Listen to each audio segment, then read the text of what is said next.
Hello दोस्तों, जय हिंद। मैं कमलेश कुमार आप सभी का बहुत बहुत स्वागत करता हूं अपने यूट्यूब चैनल KRC, जहां सिलेक्शन एक जिद है। तो चलिए दोस्तों, आज हम लोग शुरू करते हैं कांग्रेस का विभाजन तथा गरम दल और नरम दल। इससे पहले मैंने जनजातीय आंदोलन, 1857 का विद्रोह एवं कांग्रेस से पहले जितनी भी राजनीतिक संस्थाएँ थीं उसके बारे में मैंने चर्चा किया था।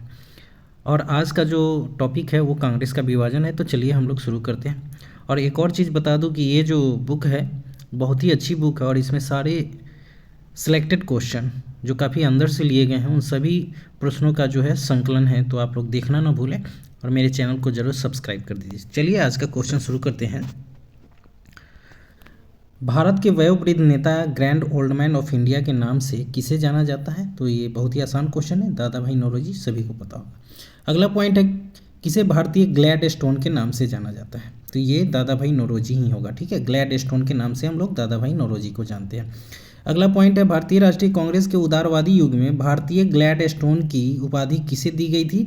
तो दादा भाई नौरोजी को। ठीक है, दादा भाई नौरोजी। अगला पॉइंट है आपका, ब्रिटिश हाउस ऑफ कॉमन्स में चुने जाने वाले दादा भाई नौरोजी प्रथम भारतीय थे। इन्होंने किस दल के टिकट पर चुनाव लड़ा था? तो वो था उदारवादी दल से। ठीक है, उदारवादी दल से। अगला पॉइंट है, ब्रिटिश पार्लियामेंट में चुना जाने वाला प्रथम भारतीय कौन था? तो दादा भाई नौरोजी थे, जो 1892 से 95 तक रहे थे। ठीक है, नेक्स्ट आगे बढ़ते हैं हम लोग अगले पॉइंट की तरफ। अगला पॉइंट है आपका, दादा भाई नौरोजी के विषय में सही तथ्य बताना है। ठीक है, तो दादा भाई नौरोजी के बारे में कुछ तथ्य हैं जो आपको जानना बहुत ज़रूरी है। तो पहला तथ्य है, दादा भाई नौरोजी पहले भारतीय थे एल्फिस्टन कॉलेज बम्बई में गणित एवं भौतिकी के प्रोफेसर नियुक्त हुए थे। ठीक है, एल्फिस्टन कॉलेज में बम्बई में, ठीक है, गणित और भौतिकी के प्रोफेसर नियुक्त हुए थे। दूसरा पॉइंट है, उन्होंने गुजराती पत्रिका राष्ट्रगुप्तार, PBI क्वेश्चन, राष्ट्रगुप्तार के लेखक दादा भाई नौरोजी, इन्होंने किस भाषा में लिखी थी? तो गुजराती भाषा में का आरंभ किया था। दूसरा पॉइंट है, उन्होंने गुजराती के प्रोफेसर के रूप में यूनिवर्सिटी कॉलेज लंदन में कार्य किया था। ठीक है, नेक्स्ट इनसे रिलेटेड पॉइंट और है, उन्होंने बम्बई में महिला शिक्षा की नींव रखी थी। और अगला पॉइंट है, 1892 और 95 ईस्वी तक के उदारवादी दल से ब्रिटिश पार्लियामेंट के सदस्य भी रहे थे। और इनसे रिलेटेड ये अंतिम पॉइंट, दादा भाई नौरोजी ने कुल 3 बार जो है भारतीय राष्ट्रीय कांग्रेस की अध्यक्षता की थी। पहली बार 1886, उसके बाद 1893, फिर 1906 में। ठीक है, तो ये फैक्ट जानना बहुत ज़रूरी है जो आपके मेंस के लिए भी काफ़ी उपयोगी होगा। आगे बढ़ते हैं हम लोग। राजा जनता के लिए बने हैं, ठीक है, जनता राजा के लिए नहीं बनी है। राष्ट्रीय आंदोलन के दौरान किसने यह वक्तव्य दिया था? ठीक है, तो ये दादा भाई नौरोजी ने कहा था। अगला पॉइंट है, किसने 1904 ईस्वी से लगातार भारत को स्वशासन देने पर बल दिया था? तो ये भी दादा भाई नौरोजी थे। ठीक है, इन्होंने ही स्वशासन शब्द का जो है ना, स्वराज शब्द का सबसे पहली बार प्रयोग किया था 1906 के कांग्रेस अधिवेशन में। ठीक है, अगला पॉइंट है, भारतीय राष्ट्रीय कांग्रेस के 1905 ईस्वी के बनारस अधिवेशन के अध्यक्ष कौन थे? तो ये थे गोपाल कृष्ण गोखले, जिन्हें हम GK गोखले कहते हैं।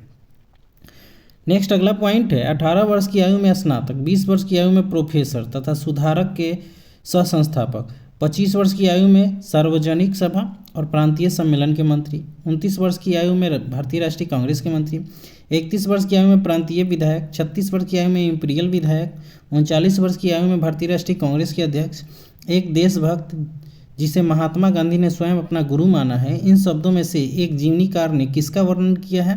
तो गोपाल कृष्ण गोखले का। ठीक है, गोपाल कृष्ण गोखले के बारे में इतनी सारी जो है आपको फैक्ट मिल गई एक ही क्वेश्चन में, तो ध्यान से इसको देख लीजिएगा।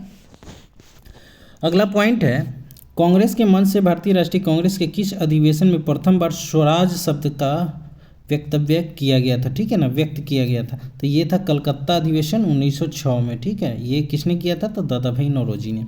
अगला पॉइंट है, कांग्रेस ने स्वराज प्रस्ताव वर्ष 1906 ईस्वी में पारित किया। प्रस्ताव का उद्देश्य क्या था? तो स्वशासन सुनिश्चित करना था, स्वशासन सुनिश्चित करना था।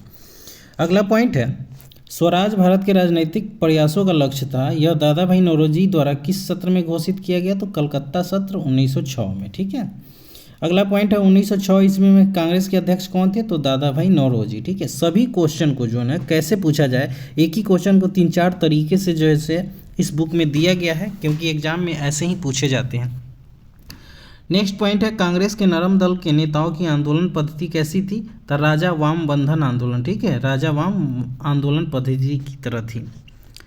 नेक्स्ट है अगला पॉइंट, अधिकतर नरमपंथी नेता कहाँ से थे? तो ये थे शहरी क्षेत्र से, ठीक है, शहरी क्षेत्र से। नेक्स्ट है कौन उग्रवाद राष्ट्रवाद के उल्लेखनीय नेताओं में से नहीं था? तो ये ऑप्शन बेस्ड क्वेश्चन है, ठीक है। तो ये जो है गोपाल कृष्ण गोखले जो थे ये उग्र राष्ट्रवाद के नेता नहीं थे, ये उदारवादी थे, मतलब नरम दल के थे। नेक्स्ट आगे बढ़ते हैं हम लोग। भारतीय राष्ट्रीय आंदोलन गर्मपंथियों के प्रभावाधीन कब आया? तो 1906 ईस्वी के बाद, ठीक है, 1906 ईस्वी के बाद जो है गर्मपंथियों के प्रभावाधीन आया था। अगला पॉइंट है कौन भारतीय राष्ट्रीय कांग्रेस में उदारवादियों से जुड़ा हुआ नहीं था? ठीक है, तो ये लाला लाजपत राय जो थे ये उदारवादियों के साथ नहीं जुड़े थे, ये गर्म दल के नेता थे, ठीक है, तो ये उग्रवादी दल में थे। अगला पॉइंट है शेरे पंजाब के नाम से कौन मशहूर है? तो ये है लाला लाजपत राय। नेक्स्ट आगे बढ़ते हैं, किसे लाला लाजपत राय ने अपने राजनीतिक गुरु माना था? तो जोसेफ मेजनी को, ठीक है, जोसेफ मेजनी को। अगला पॉइंट है उन्होंने मेजनी, गैरीबाल्डी और शिवाजी तथा श्री कृष्ण की जीवनी लिखी। वे अमेरिका में कुछ समय के लिए रहे तथा वे केंद्रीय सभा के सदस्य भी निर्वाचित हुए थे। वे थे लाला लाजपत राय सॉरी, मतलब मेजनी का, गैरीबाल्डी, शिवाजी और श्री कृष्ण की जीवनी लिखी थी। ध्यान से याद रखेंगे, मेजनी, गैरीबाल्डी, ये दो नाम तो जरूर याद रखें, और शिवाजी का। नेक्स्ट अगला पॉइंट है किस राष्ट्रवादी नेता को राजनीति में अतिवादी और सामाजिक विषयों में रूढ़िवादी बताया गया है? तो वो है बाल गंगाधर तिलक, बाल गंगाधर तिलक। अगला पॉइंट है राष्ट्रीय आंदोलन में किसको नरमपंथी के तौर पर नहीं जाना जाता था? तो वो थे बाल गंगाधर तिलक, ये गर्म दल के नेता थे। लाल बाल पाल का नाम आपने सुना होगा, लाल से लाला लाजपत राय, पाल से बिपिन चंद्र पाल और बाल से बाल गंगाधर तिलक थे, ठीक है, और लाल से लाला लाजपत राय थे। तो ये तीनों जो है लाल बाल पाल के नाम से जाने जाते हैं। अगला पॉइंट है किसने उदारवादी नेताओं की नीतियों को राजनीतिक भिक्षावृत्ति की संज्ञा दी थी? वो थे बाल गंगाधर तिलक, बाल गंगाधर तिलक। अगला पॉइंट है किसने भारतीय राष्ट्रीय कांग्रेस पर प्रार्थना, याचना तथा विरोध की राजनीति करने का आरोप लगाया था? तो बाल गंगाधर तिलक, ठीक है, बाल गंगाधर तिलक। आगे बढ़ते हैं हम लोग। कांग्रेस की प्रार्थना और याचना नीति अंतोगत्वा कब समाप्त हो गई? तो वो था बाल गंगाधर तिलक के नेतृत्व में, ठीक है।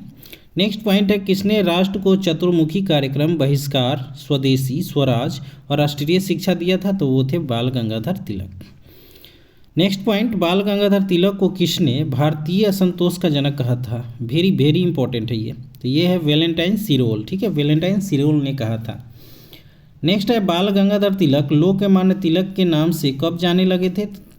जब शिक्षक बने, अखबार शुरू किया, रैंड मर्डर केस में अभियुक्त बने और शिवाजी और गणपति उत्सव शुरू किया था, उस समय से ये लोकमान्य तिलक कहलाने लगे थे, ठीक है। इतने सारे कॉज है, जब वे शिक्षक बने, अखबार शुरू किया, रैंड मर्डर केस में अभियुक्त बने, शिवाजी और गणपति उत्सव शुरू किया था, तब से ये लोकमान्य तिलक कहलाने लगे थे।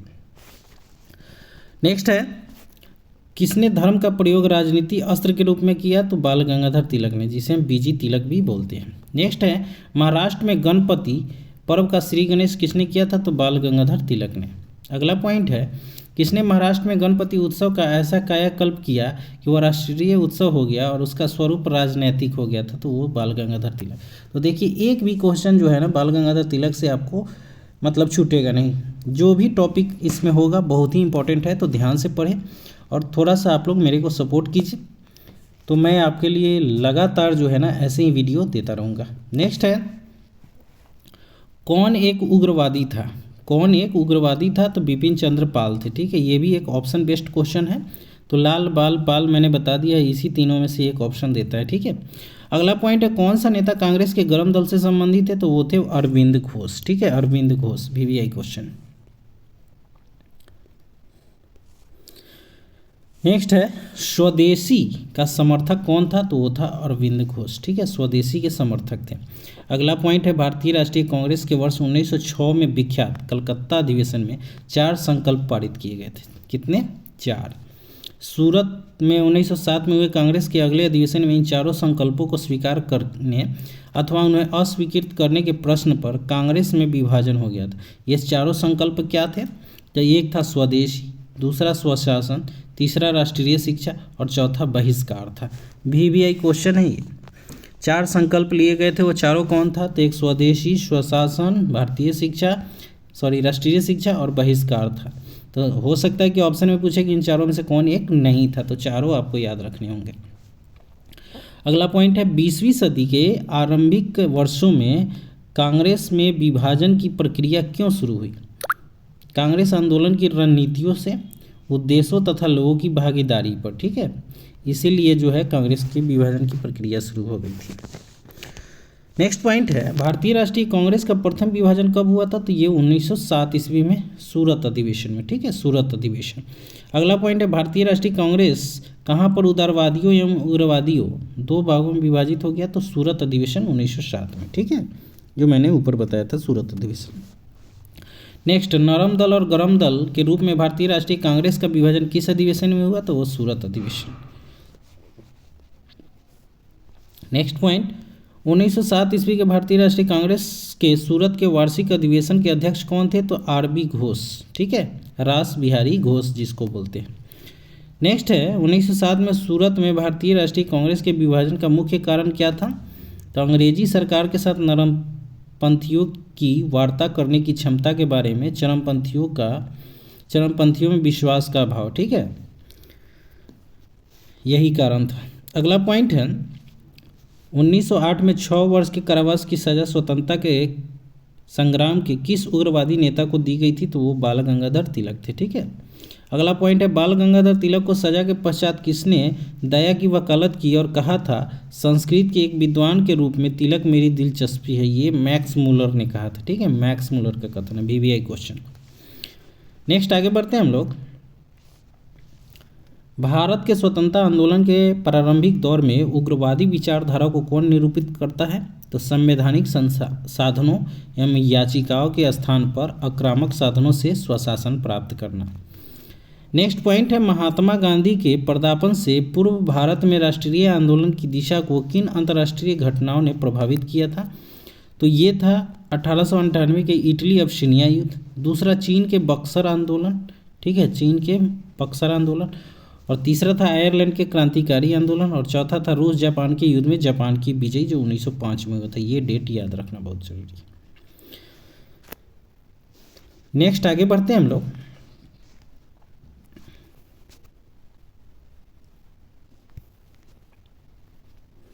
तो ये टॉपिक जो है आज हम यहीं छोड़ते हैं, क्योंकि ये नरम दल और गरम दल से रिलेटेड इतना ही क्वेश्चन था जो आपके एग्ज़ाम से बहुत ही इंपॉर्टेंट है। तो आप लोग ज़रूर इस चीज़ को देखें। अगले टॉपिक में जाए भारत के प्रमुख गवर्नर जनरल के बारे में चर्चा की जाएगी। तो ऐसे ही बने रहिए मेरे साथ, अलग अलग टॉपिक के साथ जो है प्रश्नों का संग्रह आपको मिलेगा, पूरा हिस्ट्री जो है कवर किया जाएगा। तो इससे होगा कि आप अलग अलग टॉपिक को एक साथ जो है देख सकते हैं और कम समय में फटाफट रिवीजन कर सकते हैं। तो चलिए दोस्तों, आज के लिए बस इतना ही, फिर कल मिलते हैं गवर्नर जनरल से रिलेटेड। बहुत ही इंपॉर्टेंट है ये, और थोड़ा सा सभी लोगों को बहुत भारी भी लगता है, याद करने में थोड़ा दिक्कत होती है। तो कोई नहीं, मैं इसे अच्छे से थोड़ा धीरे धीरे ही कराऊंगा सेशन। तो आप लोग से अनुरोध है कि मेरे YouTube चैनल को ज़रूर आगे बढ़ाएं। थोड़ा सा मेरी मेहनत हो रही है आप लोगों के लिए, तो आप लोग का भी थोड़ा सा कर्तव्य बनता है कि मुझे थोड़ा सपोर्ट करें। ओके, फिर मिलते हैं नेक्स्ट वीडियो में। धन्यवाद।